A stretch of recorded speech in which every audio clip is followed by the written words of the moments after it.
Hello, and welcome to Arts and Entertainment. With Chris and Randall. I'm Chris, I'm Randall. and welcome to our show. As always, if you're new to the show or you've just been watching the show and you have thought about you'd like to like or subscribe or share, now would be a great time to like, share, subscribe, and comment. Randall, what are some ways that people can like, share, subscribe, or comment? Well, go to our website, chrisandrandall.com, for all the different ways. We have podcasts everywhere. The podcast is everywhere, all the podcasting places. And we're on Facebook. We're on YouTube. So check it out. Facebook's a great place for a comment. YouTube's a great place for a comment. Or you can email us. Where can you email us at, Randall? We'll go to our website for the email. Go to our website, and the website's address is... There's a link for the email, chrisandrandall.com. Thank you so much. CHRIS. That's how I like to spell Chris. Today we're dealing with superheroes, something we have not really dealt with in a long time. Have we ever done a show on superheroes, Randall? I want to say yes, but I can't think of which one it was now. I can't either, and we're big comic We did Watchmen. Fans. We did a couple shows on Watchmen, so that counts. That's kind of like it's a little too highbrow. Today we're not going to do so damn highbrow. Today we are dealing with two of the most popular superheroes, not just in comic books, I would argue, but in pop culture. Neither of them are named Superman. Can you guess? Well, of course, you know the name of the show. It's Batman and Spider-Man. Title of our show today is Batman versus Spider-Man, which, to be really clear, is not Batman versus Spider-Man in the comic book. They actually did, I found this out, two comics, one in 95 and then a sequel in 1997. But we are not actually going to talk. Okay, let's do it really quick. In a fight, who would win, Batman or Spider-Man? All things being equal. Well, my gut tells me Spider-Man off the top. And why would you say Spider-Man? I don't know. It's just like physically, he's just so superior. I mean, he's got the superhero abilities. He's got the spider sense. I mean, if his spider sense is working, I don't know what Batman's supposed to do. I mean, no matter how much preparation, would win. No matter how much, I know that's what you're gonna say. Batman did all this prep. Evil genius. He not only would he do his prep, but Batman's sneaky. He doesn't play fair. He would find some way of causing Spider-Man to screw up. And he would take him down and win. Well, I think Spider-Man's Spidey sense would give him the edge. That's a good question, but like even when Batman's planning it, Spider-Man would just be like, "What? No, I have a funny feeling that somebody's trying to kill me." So there you go. Oh well, I guess that's a good point about this show is, folks, if you tuned in to find out that one question, you can go home now because we're not talking about it. We're talking about it as it relates to art and society, pop culture and society. And really, we're talking about American culture a little bit more than world culture. But I will say that Batman and Spider-Man are international stars. They are icons all over the world and have been, respectively, for 60 and 80 years. Yeah, that's true. They are quite large, quite identifiable. Well, quite Batman and iconic. Spider-Man, I mean, all these comic book characters, they're international now. I mean, everybody in the world knows what we're talking about here. But I mean outside of Superman, there are no two more better well-known superheroes after Superman. And we'll talk about Superman anyway in a bit, but let's first get to the origin stories, like any good comic book should. Now, I want to talk a little bit about their creators, and I don't... We're going to get into such a shitstorm. I just want to say it right off the bat. Both Batman and Spider-Man have multiple creators. But for just the sake of this discussion, we're going to attribute the creator of Batman as Bob Kane and ignore Bill Finger, the artist, and any other artists like Dick Sprang. And for Stan Lee, we're going to only talk about Stan Lee, and we're going to ignore all about Steve Ditko and all about Jack Kirby, because at the end of the day, it's just not a fight worth having. And also, in my opinion, the two people who are most responsible for birthing these two characters in sentiment and sensibility, if not maybe costume design, is Bob Kane and Stan Lee. Do you know anything about Bob Kane? I No, know you know a lot about Stan Lee. well, everybody knows a lot about Stan Lee, right? All right. So Bob Kane created the Batman. Bob Kane was born in 1915, grew up in New York City. Uh, he grew up in the era of the Depression. He was the child of Jewish immigrants. He was Jewish. There was a lot of pulp heroes when he was growing up and radio programs. So he was influenced by the Shadow, if you know that character, Zorro, the Phantom. The Phantom was a millionaire with superpower who fought crime. The Shadow wore a veil around his big hat, a shroud, so no one could see him. The radio announcer would go, Who stalks terror in the hearts of men? The Scarlet Pimpernel was actually earlier than that. He was a dandy by day who would solve crimes at night. So his alter ego, no one would suspect, a dandy. And of course, Sherlock Holmes was another big influence. Stan Lee is only 7 years younger than Bob Kane, also born in New York City, also Jewish, also born from first generation. His parents were emigres. Here's an interesting little fact I found out about both men. They both went to the same high school. Wow, that's amazing. In New York. DeWitt Clinton, which is a pretty good high school in the Bronx. And they both died at Cedars-Sinai here in Los Angeles. That's weird. They both had a similar life trajectory, huh? Their life, 20 years, 7 years. Kane was 7 years older. Lee died 20 years later. Lee was married twice. No, sorry, Lee was married once. Kane was married twice. But they're very similar guys. I mean, the sensibilities that shaped them are very, their influences are very similar. I almost wonder, what external influences were shaping their lives to push them onto similar paths like that. It's really. I can strange. relate because I think about my mom, who was also grew up in the Bronx. Actually, Stan Lee was born not too far from where I was born on the Upper West Side, but he moved to the Bronx.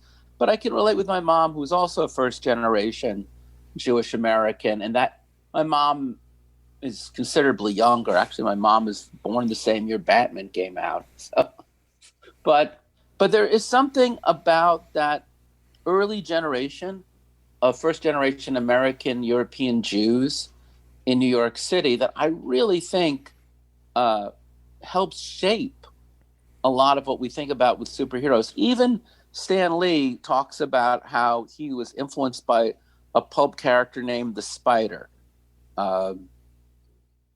It's a bit different because Bob Kane creates Batman at the age of 24 in 1939. And Stan Lee creates Spider-Man at the age of 40 in 1962. Kane is a struggling young writer who's making a living as a freelancer. Stan Lee is the nephew of the publisher of Marvel Comics, who's just been ordered to come up with a new superhero because superheroes are making a comeback. Also, I would say the thing about Lee you got to understand is that Lee, because he was 40, comic books in both scenarios were created for kids. So the distance between Kane and the people he's writing for is not that much. 24 is about 10 years from 14. Well, Chris, let me get to something you just said that sounded very interesting. So both these men had experience as Jewish immigrants growing up in New York City during the 1930s. They even went to the same high school. You say your own mother comes from a similar background, right? Yeah. So, and she was alive during the 30s, right? How old was your mother in the 30s? My mom was born in 1938, so she's really from a different generation. Okay, but but so But you're it's a saying, common experience. A common well, experience. what do you think? What do you think that experience was? That's a great question, and I'm glad you asked. Because, in fairness, this is a good chance to also introduce Joe Simon and Jerry Siegel, who create Superman. Uh, so you really have at the beginning, right after, really at the beginning of the 20th century, prior to World War II, a flood of Eastern European Jews who come to New York City, who have children, and some of these parents are literate and learned people in their own country, and some of them weren't. But all these kids buy into the American dream. They all want to be good Americans. But at that time, it was a very anti-Semitic world.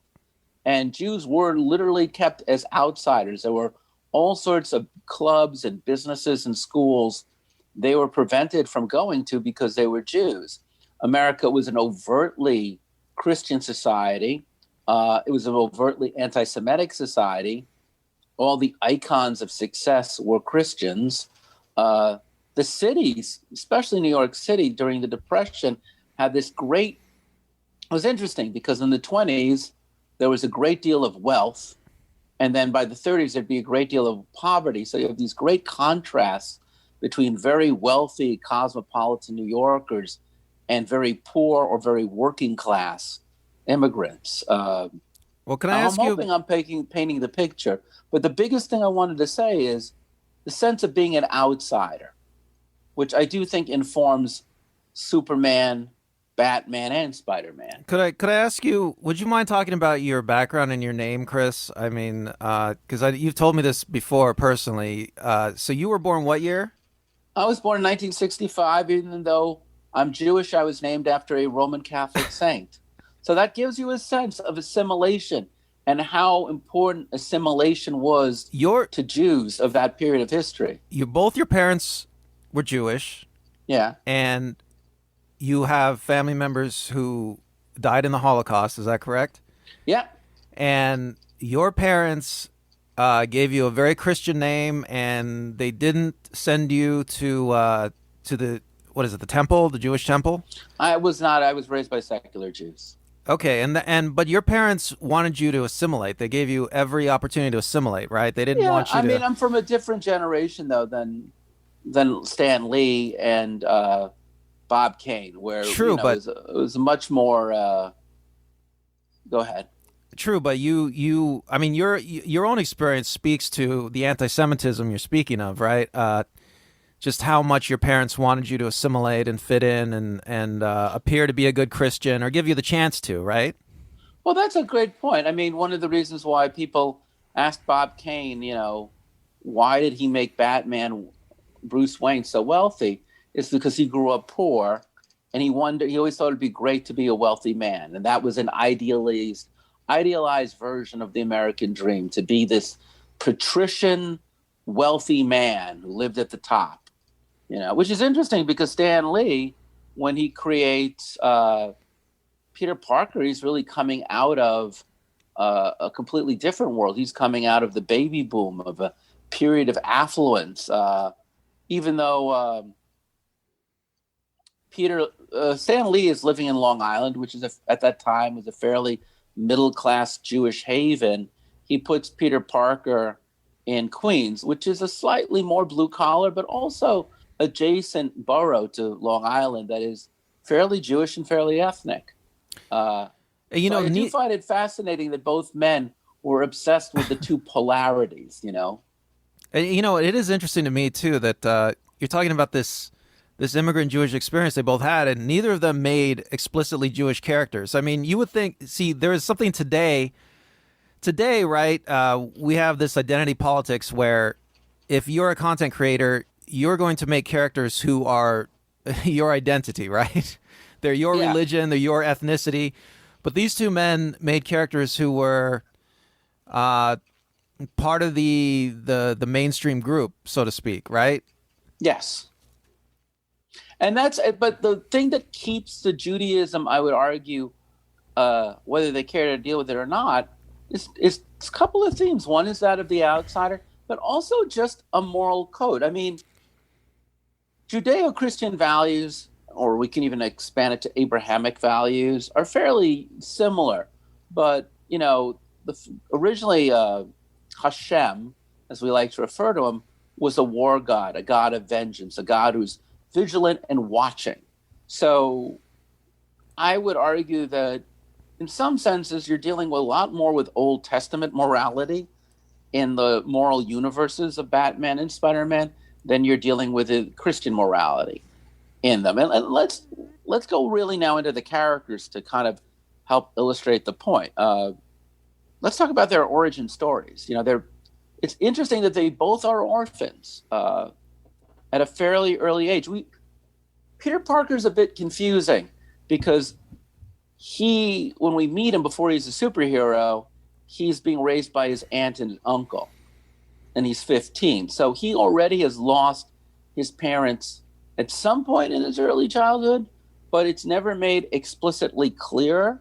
Whereas Bruce Wayne becoming an orphan at 8 is essentially the essence of his origin. But both of their origins really involve the murder of family members. Yeah, it's true. I mean, Kane it's a fairly violent. Say that was deliberate. He wanted the most traumatic experience he could. Well, again, we're talking about they both coming of age in 1930s New York, which I think is.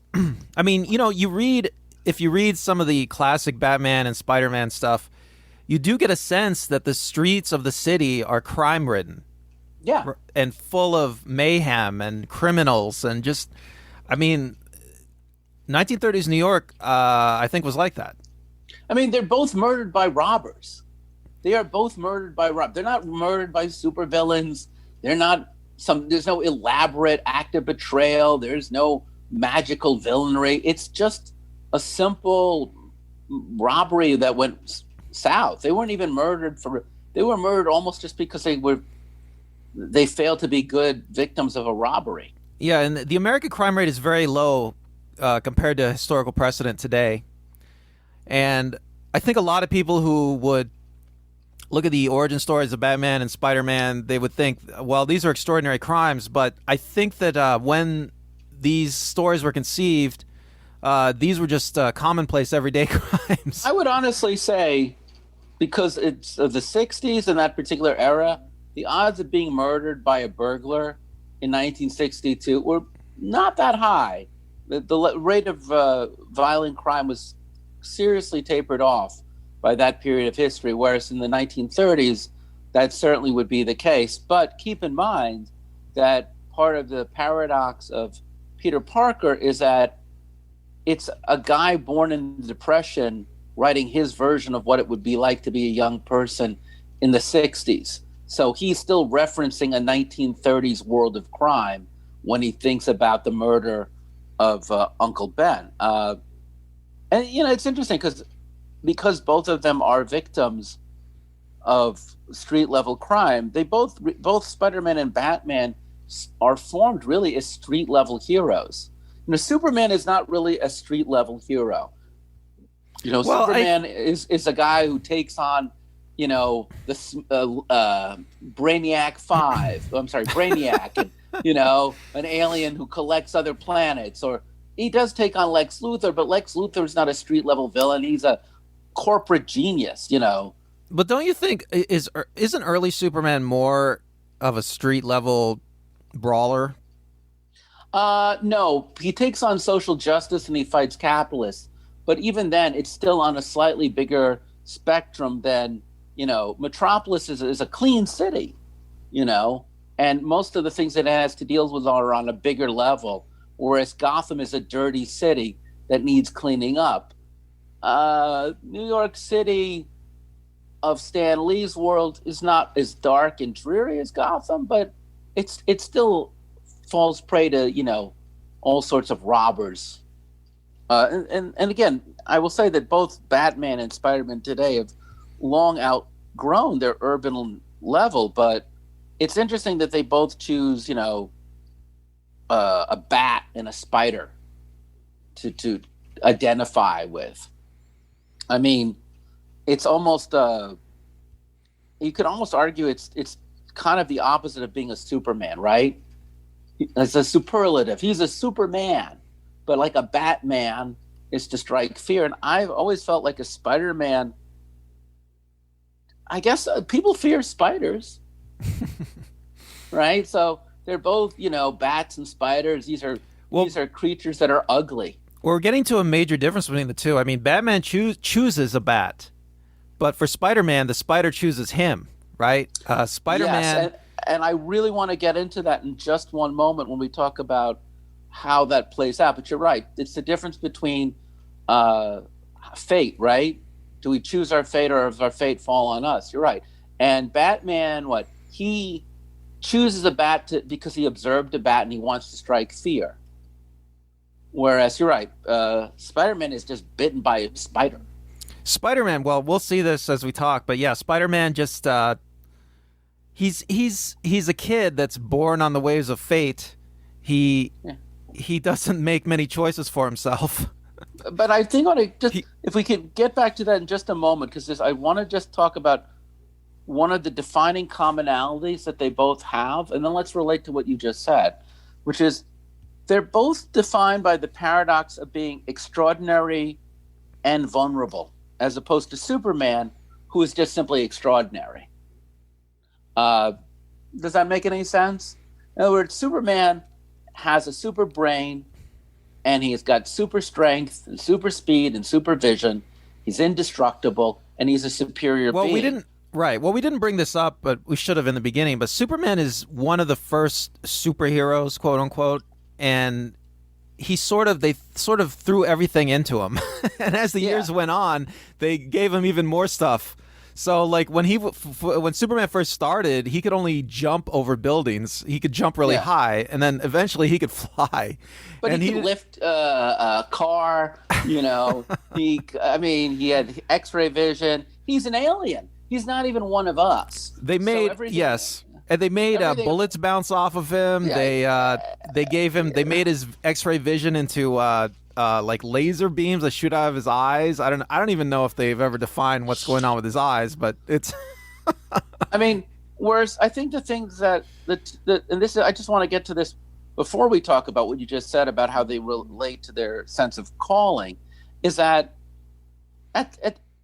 the thing that they both share, Bruce Wayne and Peter Parker, Batman and Spider-Man, is that they're human beings. And I just want to being is that. Oh, go ahead. I just want to add that I do not believe that Spider-Man or Batman have been added to over the years. Spider-Man started with a set of abilities. They've both been overwritten to death. All of these comic book characters have. It's frightening, but we're not going to. Folks, and actually you bring a great point.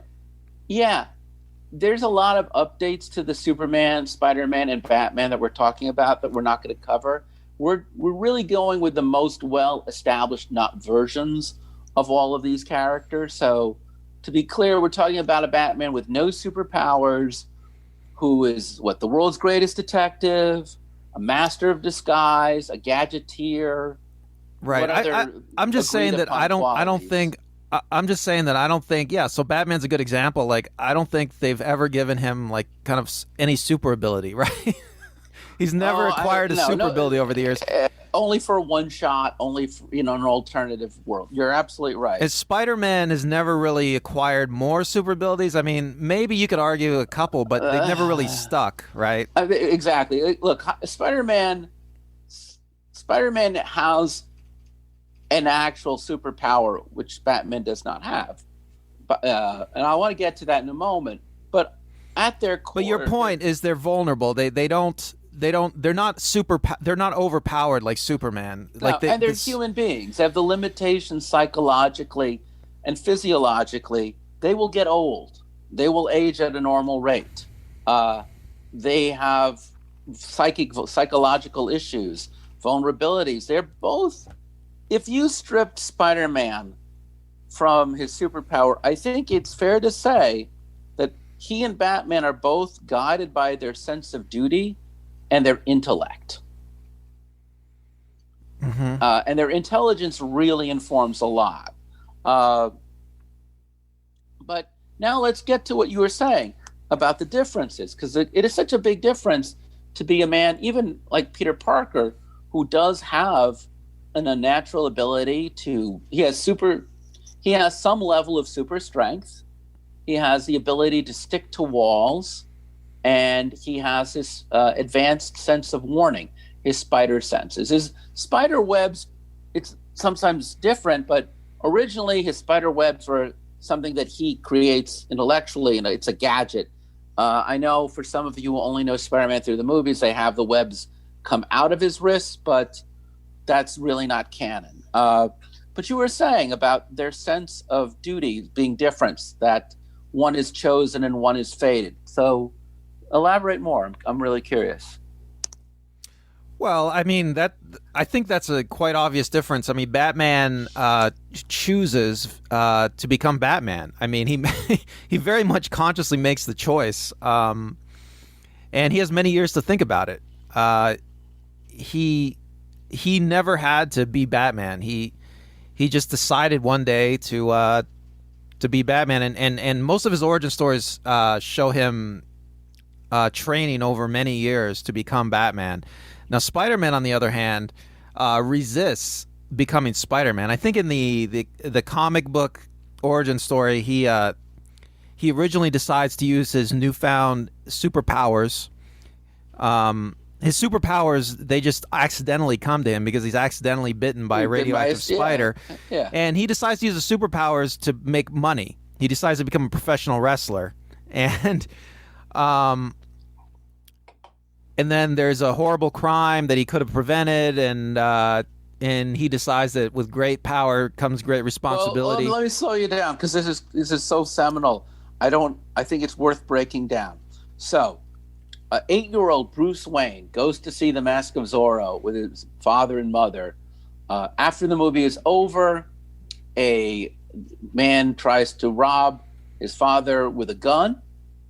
The robber shoots his mother and father in front of him, and young Bruce Wayne decides to dedicate the rest of his life, all of his money and all of his capacity, to mastering everything he has to master in order to become a crime fighter. He sees a bat and draws his his avatar, essentially an avatar from the bat, because the bat is scary and it strikes fear. Whereas Spider-Man, you're right, Peter Parker is just randomly bitten by a radioactive spider at a science fair where he is showing off his web sticking equipment. Don't think too hard on this. Please do not think too hard on this. It's an accident. It's an accident. But anyway, he gets his power. He becomes very cocky with it. He decides to become a masked wrestler. The guy who runs the wrestling thing cheats him out of some money. So when the wrestling manager gets robbed, Spider-Man lets the robber go through because, screw you, buddy. Why not? And then later on, that robber kills his Uncle Ben in a robbery. And in that, Spider-Man learns the causality of his actions and what kind of society comes from it. So I would just say that at a very early point, Batman is guided by vengeance and Spider-Man is guided by responsibility. And there's this wonderful, I just wanted to read this because this just really, I felt like nailed it so well. There was a documentary.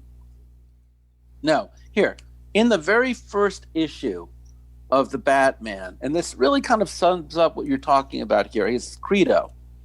Bruce Wayne says, or Batman says, I have a disguise. Criminals are superstitious, cowardly lot.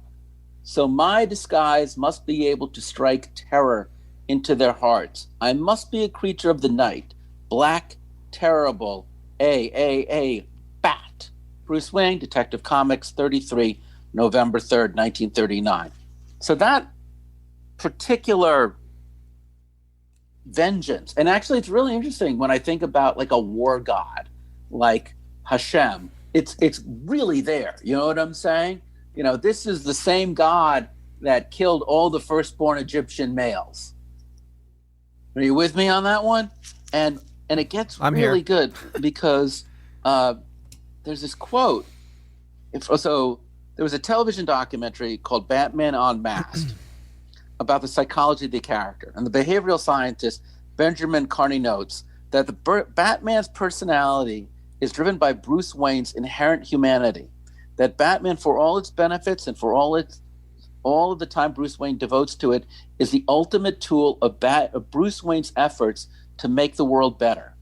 Bruce Wayne's principles include the desire to prevent future harm and vow not to kill. Bruce Wayne believes that our actions define us. We fail for a reason, and anything is possible. And that's a very particular moral code, right? But let's look at, it's interesting, right? So that's like traditional Batman moral code. Do you think I've got that right? Do you think there's anything you want to add on the traditional Batman moral code? I'm going to find the killer of my parents. I'm going to make sure other people aren't, going to be orphaned. Yeah, that sounds about it. I mean, I don't think Batman... I don't think in any of the Batman stories he ever expects to find the killer of his parents. Like, there's no, actual... Oh, he did find the killer of his parents. He got his revenge. That's part of the canon now. Oh, is it? Okay. Yeah. Yeah, that used to not be part of the canon, but... Okay. It's gone back and forth. Originally, it really wasn't. I mean, in fairness, I think same thing with Peter Parker finding the guy who killed Ben. You know what? I kind of like it not being part of the canon. I kind of like it not being part of the canon. Because it makes Batman a little bit more noble. But yeah, I get it.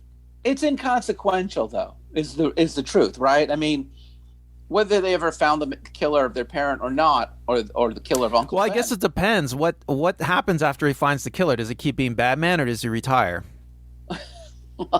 No, the point being, though, that Batman has this obsession. He has to bring people to justice because he was helpless, right? He was helpless. As a child, he was helpless to defend his parents. Well, he doesn't want but he doesn't want what happened to him to happen to other people. He's trying to make the world a better place for everybody. I mean, it's fairly noble, I think. Right, but he also has a sense of what it's like to be helpless, right? Which gives him empathy and vulnerability because he doesn't want to be helpless. But Peter Parker, not so much. He was not helpless. Peter Parker was irresponsible. Peter Parker was selfish. Peter Parker didn't think about anyone but himself. So I like this one because when we think... Oh, go ahead. You were going to say something. I was going to say, yeah, Peter Parker is guilted and shamed into being a superhero. Well, which is such a different motivation. So I looked up this quote, which really... Okay, so... With great power, there must also come great responsibility. Alternatively known as the Peter Parker principle, a proverb popularized by Spider-Man comic book written by Stan Lee, clearly conceptually dating back during the French Revolution, this formulation is the original version of this phrase appears in a narrative caption of the comic's last panel, rather than spoken as dialogue. It reads, "With great power, there must also come great responsibility." So, what were you saying? What's the origin of the phrase? The French Revolution is what it's been dated to, but no one knows specifically. So it is, and again, another kind of Judaic moral here, because it's what happens when you go back to Moses and the people who created the golden calf. When you turn your back on responsibility, when you turn your back on being part of a community, when you take your gifts and you don't use them, then there is a consequence. It's guilt. If you really think about it, one of them is driven by vengeance and one of them is driven by guilt. And that's so interesting to me, if you look at Batman, right, Bruce Wayne is a mature, emotionally controlled, wealthy man with few personal attachments, right? In a way, he's idyllic, right? Idyllic? You mean for a superhero? Yeah, because he's impervious. You know what I'm saying? He's all brain, very little feeling, very little rage. He's got it under control. Isn't he like... I would almost argue he's like the anal retentive superhero. Well, he's kind of like He's kind of like the monk superhero. He's devoted his life to one thing, crime fighting, and his entire life has been completely. His entire life's constructed just to fight crime. Right. Like every aspect of his life. But keep in mind, he's a wealthy monk, so he can afford to be a monk. Right. And Spider-Man, though, on the other hand, he would rather not fight crime, but he feels the responsibility to. He feels he's guilted and shamed into it, so he devotes a tiny portion of his life, like his day job, his temporary job, into fighting crime, and the rest of his time is devoted to just trying to have a normal life. I mean, Spider-Man wishes he could have a normal life, but he can't because he got bit by a radioactive spider. But in his early years, he has to, because when Uncle Ben dies, he has to get a job as a photographer at the Daily Bugle to help pay the bills, and he still has to do his homework in high school so he can get into college. Spider-Man is all about juggling, right? Like, if you think about it, Peter Parker is Spider-Man, but if he stopped being Spider-Man, he'd still be a student, a nephew, a kid who I don't know what he'd take photos of anymore, but he'd still have to support himself. He'd have a full life full of all sorts of stuff. But if Bruce Wayne stopped being the Batman... Well, you kind of see that difference in the comics. Like, in some of the Spider-Man stories, there is some obsession with trying to find out who Spider-Man is, like unmasking him. But in the Batman stories, I don't think there's as much of a desire to find out who Batman is, because it doesn't matter as much. Batman he's Batman. But what an interesting... I mean, think about it. What an interesting contract, right? Because, Batman's goal is to strike fear, and Spider-Man's strength is his sense of danger. It's his ability to actually fear things that is his superpower. Well, in a sense, the ability to fear. Well, in a sense, Spider-Man, Peter Parker has the luxury of not devoting his entire life to being a superhero, because he does have the superpowers. He does have Spidey sense. I mean, because of Spider-Man's Spidey sense, he could kind of relax all the time. I mean, he senses danger before it hits him. But he's not a relaxed guy. I mean, he is a middle-class kid, a flawed superhero with everyday problems, versus Batman, who has, to my knowledge, no everyday problems, and is it's really fascinating to think of it this way, but Kane creates, at the age of 24, an ideal middle-aged wealthy man. And at the age of 40, Stanley creates an awkward working-class teenage kid. And the Kane is projecting what he thinks a successful grown-up should be, and slightly waspy, to be honest with you. And slightly, you mean all the way waspy? All the way waspy, right? And Lee is looking back on his own youth, trying to imagine what it would be like to be a DeWitt Clinton high school kid today in the 60s. But, and it's funny, if you read the early Spider-Man books, it's like, he's trying to make a hip with it 60s kid, right? But he's using his own personal experiences, and that's the key. And that's what makes Spider-Man so interesting, is that he is really... but he's grounded in reality. In fact, there's a really great quote. I think now is a good time to get into the quotes about the psychology. Sally Kempton wrote something that I find is a little crazy, but I'm going to read it. In 1965, in the Village Voice, she says, "Spider-Man has a terrible identity problem, a marked inferiority complex, and a fear of women. He is antisocial, castration-ridden, racked with Oedipal guilt, and accident-prone, a functioning neurotic. Agonizing over his choices, always attempting to do right, he is nonetheless viewed with suspicion by authorities who seem unsure as whether he is helpful vigilante or a clever criminal." What do you think of Miss Kempton's take? Well, yeah, I agree with you. It's a little out there, but it's funny because a lot of the language she uses, I think, is very very stylish for the time. So castration-ridden, identity problem, inferiority complex. These are like buzzwords from that era. But it's the same way we would treat Batman too. She could have just as easily said about Batman. These buzzwords have very little actual meaning, I But feel. the cultural historian, I think Bradford W. Wright, really, I think nails it. Let me read this, and I really think this speaks to where we're heading to next. Uh, from his high school beginnings to his entry into college life, Spider-Man remained the superhero most relevant to the world of young people. Fittingly, then, his comic book also contained some of the earliest references to politics of young people.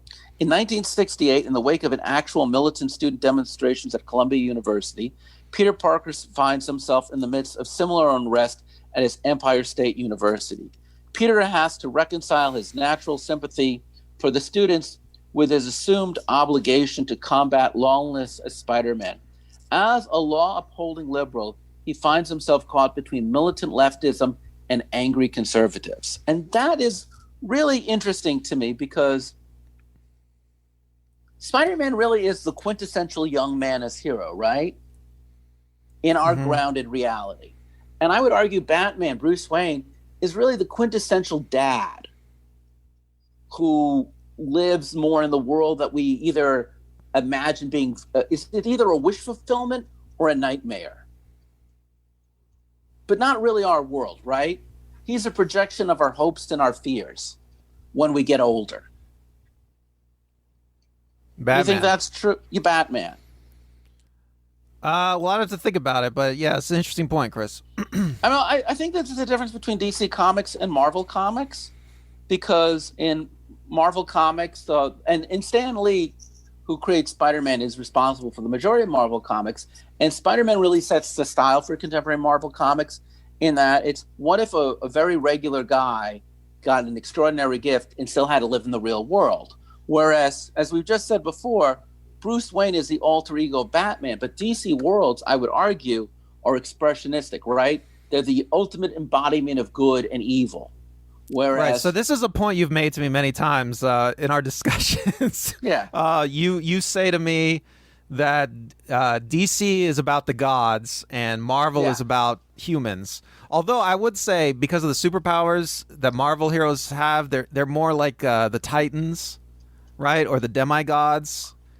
Yeah. But yeah, but there that's you go. true. The Greek gods had humanistic appetites, which would often be their undoing, or they'd have fatal flaws. But I still think that at the end of the day, Marvel heroes are more vulnerable, and therefore they are more human, and they live in a world where the physics look more like our own.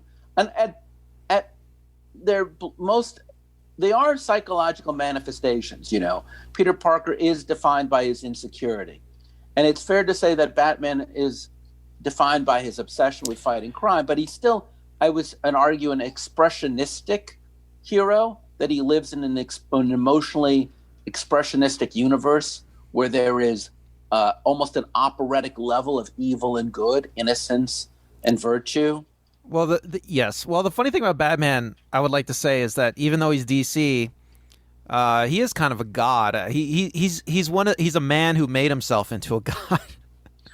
Yeah, actually, that's a very good point. In my research, I found out that he speaks 40 languages and he's learned 127 different combat techniques. Like, that's insane. No one speaks 40 languages. No one studied 127 different forms of combat. Yeah, he's a little. I mean, they've made him a little bit more superpowered over the years. I mean, he still doesn't have any actual superpowers, but they keep making. Batman is the pinnacle of human perfection, right? Yeah. No one could ever be better than him in anything. I mean, in that sense, that's really the big difference. So let's talk about their relationships, because I think we don't really talk, when we talk about heroes, we rarely talk about their relationships, which is a real shame, because human beings are defined by their relationships, by who they care about. I think it's really fascinating that both of them have a mentor step parent, in that Batman is guided by his butler, Alfred Pennyworth, who acts kind of as a foster father, mentor. And then Peter Parker has his Aunt May. Yeah, they're both kind of weak ties, I think. Oh, no, I disagree. They both care deeply about them. But keep in mind, Aunt May, for the most time, never knows that Peter Parker is Spider-Man. And Alfred always knows that Bruce Wayne is Batman. Well, I see them as weak ties because, like you said, Spider-Man, Aunt May doesn't know everything about Spider-Man, doesn't know everything about his life. They don't. I mean, they're close, but not that close.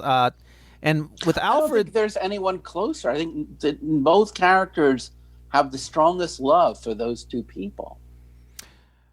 Well, that just makes it sad. But but no, I mean, but what's the role of a mentor parent to a superhero? I think we can learn a lot by it, right? Because if you look at Alfred, he seems so businesslike in his relationship to Master Bruce. He accepts the oddity of Batman's world. Well, I feel that most of the stories, the Alfred Batman relationship, Alfred, he knows his place. His place is a servant. I mean, he doesn't have the ability to forbid Batman from going out and doing something super dangerous. I mean, Batman's just going to do it. He's just there to clean him up at the end. Well, but he's more than just that. I disagree. He's a mentor, but he's a mentor to him who accepts that this is the role that he has taken, that he has going to be a costume vigilante, and this is the world he's going to pursue. So he's going to make sure that his uniforms are crisp, that there's food on the table, that he has his painkillers to the ready, that the computers are clean and efficient. Well, if you're right, Batman, Bruce Wayne, his only actual relationship in the world is with Alfred. But Alfred is emotionally aloof. Whereas if you look at Aunt May knows nothing really of superheroics, but she's very intuitive. And she really manages the emotional life of young Peter. She understands his feelings better than he does. She looks after him. She is concerned that he takes care of himself.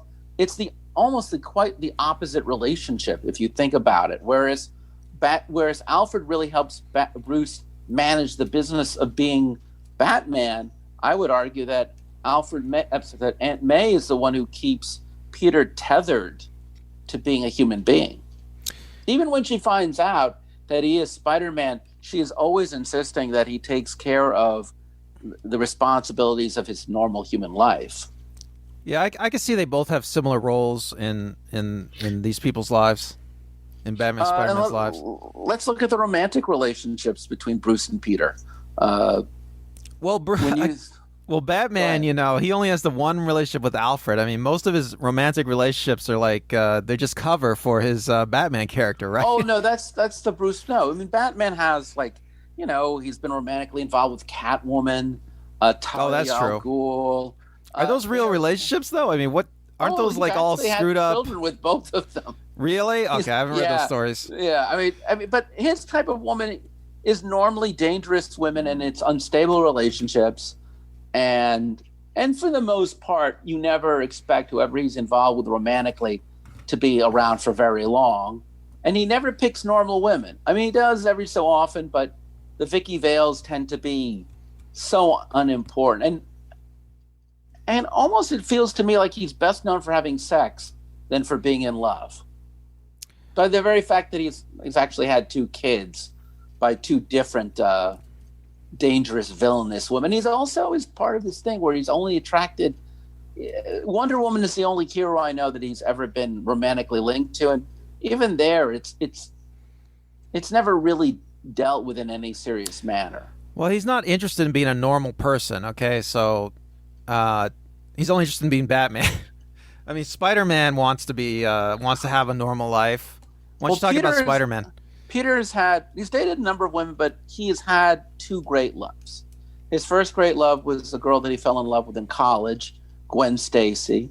And the second great love is Mary Jane Watson, who he marries. In fact, it's interesting, Mary Jane was originally recommended to him by Aunt May, who thought they would be a good match. But Gwen Stacy, this is so interesting because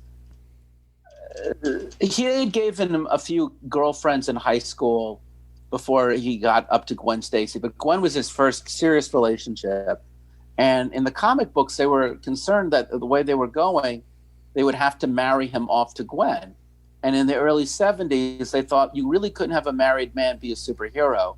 So the writers at Marvel decided they had to kill off Gwen Stacy in order to keep Spider-Man relatable. So the Green Goblin kidnaps Gwen and holds her over the Brooklyn Bridge. And basically Spider-Man has to choose between rescuing people or rescuing Gwen. And at the last minute, he rescues the people, but he takes his web to keep Gwen from falling when the Green Goblin releases him. And I've always thought that it was the Green Goblin that killed Gwen Stacy. Do you know what killed Gwen Stacy? What? The whiplash that she experienced from the web that Peter Parker used to rescue her.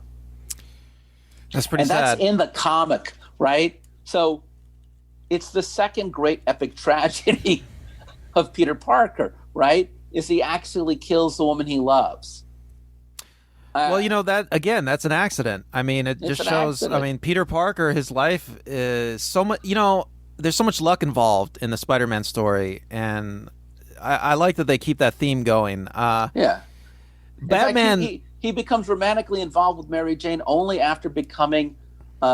He's so messed up that Mary Jane becomes his friend, and after their friendship evolves, eventually it becomes romantic. But originally, she's just there to help him pick up the pieces. Right. Well, I like how they keep that theme going. There's so much luck involved in Peter Parker's life. I mean, Peter Parker's a normal person. That's the idea. In normal people's lives, there's so much chance involved in our lives. Batman, he abhors chance. Batman has already thought out every single possibility and created a contingency for it. Peter Parker is, unfortunately, I hate to say, like, Batman is sexy. I've known women who go, man, I find Batman sexy. I've literally heard women tell me this. Peter Parker is never really considered sexy. Peter Parker is, like, he's the nice guy, He's normal. He's the family He's nerdy. Man. In every variation of Peter Parker, he always ends up getting married and having kids and being a really responsible dad and retiring from superheroing. That's like, it's in his DNA. I mean, it's interesting too, because Batman has wards that he mentors, whereas Spider-Man looks up to adults. There's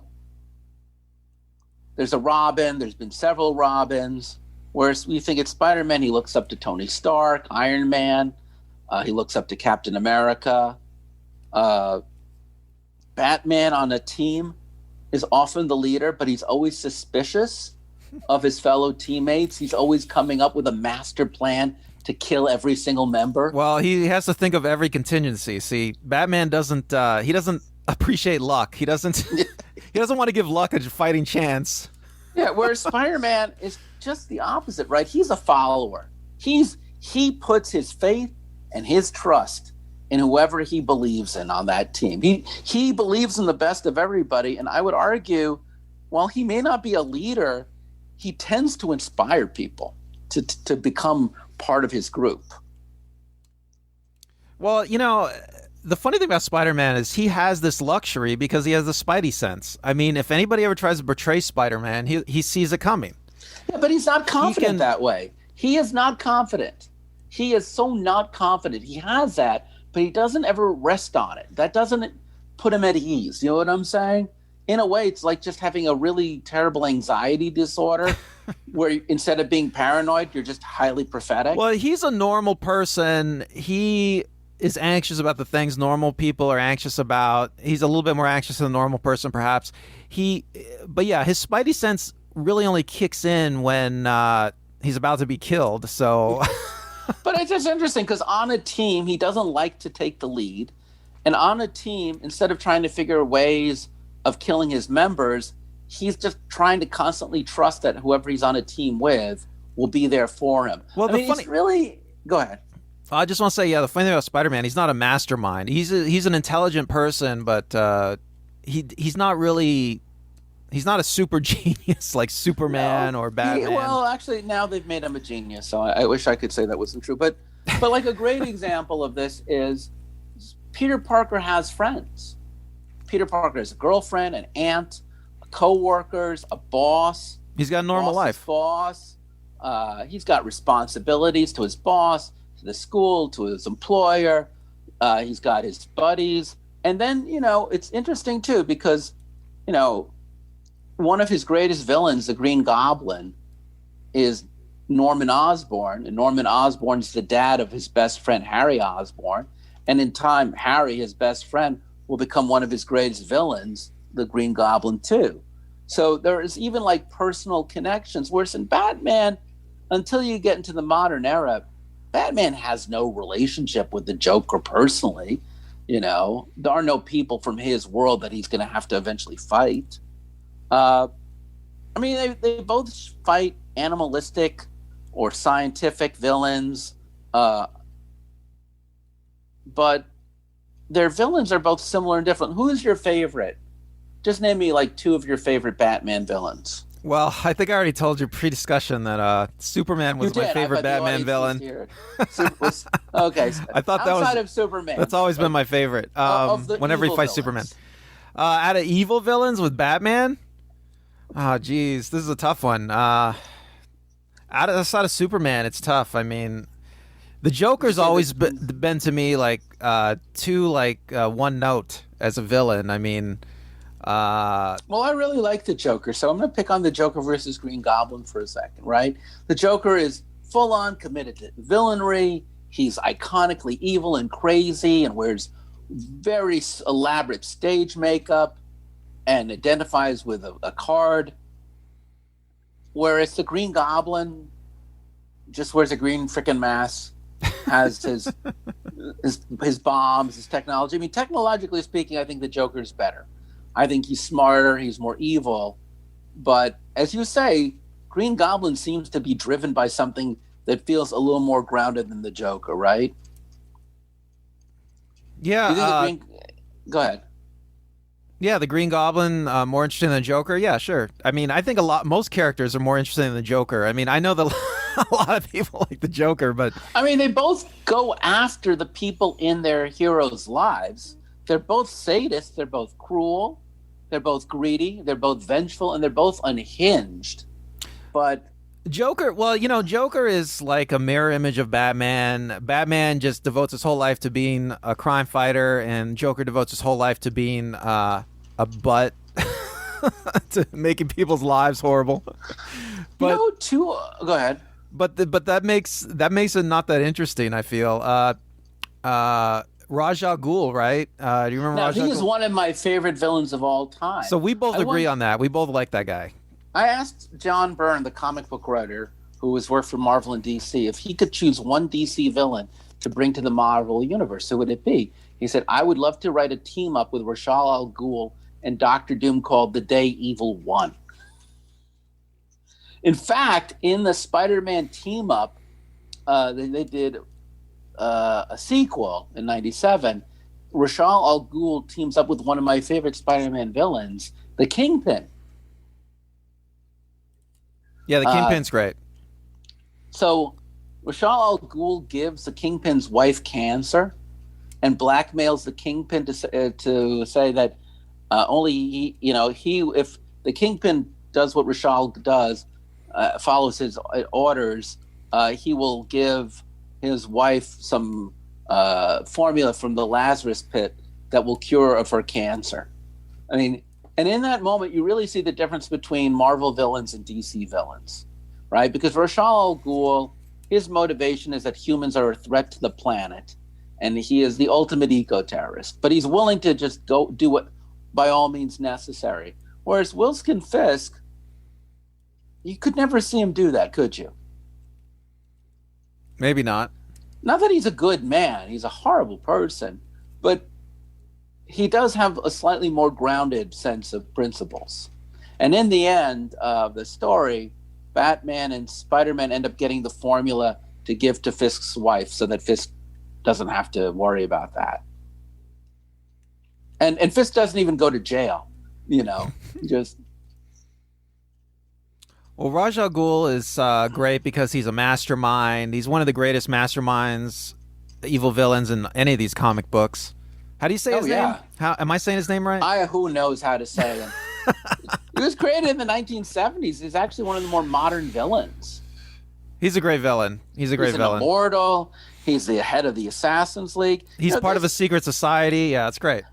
This actually, we haven't even talked about this yet, and this is probably the point to talk about is let's look at their relationship, Batman and Spider-Man, to be clear, and not the other characters, Peter Parker and Bruce Wayne. Let's look at their relationship to law and order.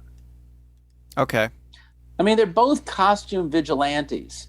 So on the surface, you'd have to say they're in opposition to the police in laws. But they also work with the police. They also work with the legal system. So where did they fall? And did they fall in separate places, do you think? Well, they're both vigilantes, right? So you agree with that? Yeah. Which makes them both extra legal. It's like the law is not enough, so they step in and it's a very like I guess it's a very it's an idea that society is too far gone for law to do anything. So you need these vigilantes to step in and restore order. So they're both about order, but not law. They always do tie them up. They never kill them. They always tie them up and leave them for the police to pick them up. Well, this is a. So they do believe in the legal system. Both characters do. Well, they're about restoring order, but they believe that you can't restore order by following the law, right? I don't know. Are they breaking laws? You know what? This is an interesting question. How many laws do these superheroes violate? It gets really complicated because, clearly Bruce Wayne or Batman works closely with Commissioner Gordon. Gwen Stacy's dad was actually a police captain, but there are a couple other police captains and detectives in both of their worlds. So in general, those characters every so often they're wanted by the police, right? They're framed or they have to run away from the police. But I think the biggest difference is that Spider-Man, there was this in the Marvel comics about 10 years ago, they came up with the idea of a hero registration act where all costume vigilantes had to register with the government. And some of the superheroes like Captain America balked, and it led to a civil war. But Spider-Man had no problem saying, I'm Peter Parker, I'll get registered, I'll follow the government. Because I think Parker is someone who puts his faith in authority, whether it's right or wrong. Whereas if you ever read any of the alternative universes, like there's one called Born Under a Red Sun, where Superman is raised in the Soviet Union and becomes a despot, or The Dark Knight Returns. And in both of those stories, Batman is a vigilante wanted by the authority, wanted by the police, who has no problem fighting fascism. It's weird to think of it this way, because you would think that Batman is a fascist. And I will say this, in my opinion, conservatives, Trump followers, thank you again for listening. Most of the people I know who are fans of Batman, who are grown-ups, tend to be on the right. Most of the people I know who are fans of Spider-Man tend to be on the left. I would really love to meet this like super conservative with that what's that weird blue thing that the people are now putting up, the flag to show their support for the cops. You know what I'm talking about? No. Anyway, there's some weird flag now there to show your support for the police. I rarely have ever seen those people be fans of Spider-Man. So it's very strange that on some level, Batman in real life would probably be far more to the left of center. His followers are to the right. I can see why. Vice versa. I can see why, because there are certain characters like Ra's al Ghul and Batman and who else? I can't think of anybody right now. But there's certain characters, they have like this overarching idea of how civilization should be organized. They're like masterminds, right? And they want to reorganize civilization to be different, to be better. And I don't know, you could call them utopians maybe. And Batman's one of these people. He has an overarching idea of how society should be organized, and that's his whole life's devoted to changing civilization to be in his vision. So, but Spider-Man's not like that. He's just a guy that's just wants to fight crime. I think most heroes in comic books aren't masterminds. They aren't utopians. But Batman is one of the few superheroes the good guys that is a utopian. That's a great point, because I would definitely say that Batman's two flavors of villainry are either tyrants who want to impose some sort of fascistic order, or they're insane people who believe that morality is just a trick of the mind, and they're like Nietzschean villains. They live for their own desires. Whereas, like, for the most part, Spider-Man heroes tend to be scientists who've become animalistic versions. Like Dr. Octopus, in many ways, is simply Spider-Man if Peter Parker never grew a human conscience. Or Venom is Spider-Man if Spider-Man was a villain. But Spider-Man normally just fights either very greedy characters who just want to make a lot of money, crime bosses, or just versions of himself if he took the wrong moral path. And Batman doesn't really fight a lot of greedy people. And Batman is really dealing with external societal villains, whereas I would argue Spider-Man is dealing more with doppelgangers for the most part, variations of himself that he needs to cleanse from his own personality. So I would argue Batman is fighting a war to improve society as utopianist, and I think Spider-Man, Peter Parker, is fighting to improve himself, and by doing so, improve all of us. It's a almost apolitical view of society, because there is no politics in that universe. Well, Spider-Man's not concerned with those sorts of issues, I think. Which makes him prey to people who are authoritarians, and that's an interesting side point. Randall, I think this is actually a good place to end part one of Batman versus Spider-Man. I think that the particular things that we've covered here right now they kind of all match up. We're about to cover the second half, where we're going to go into a bit more things. We're going to deal with things like the other mediums they've been in, and we're going to deal with the bigger questions at the end. So I hope you come back for the second part of that. Until then, I'm Chris. I'm Randall. Thanks for listening. Bye.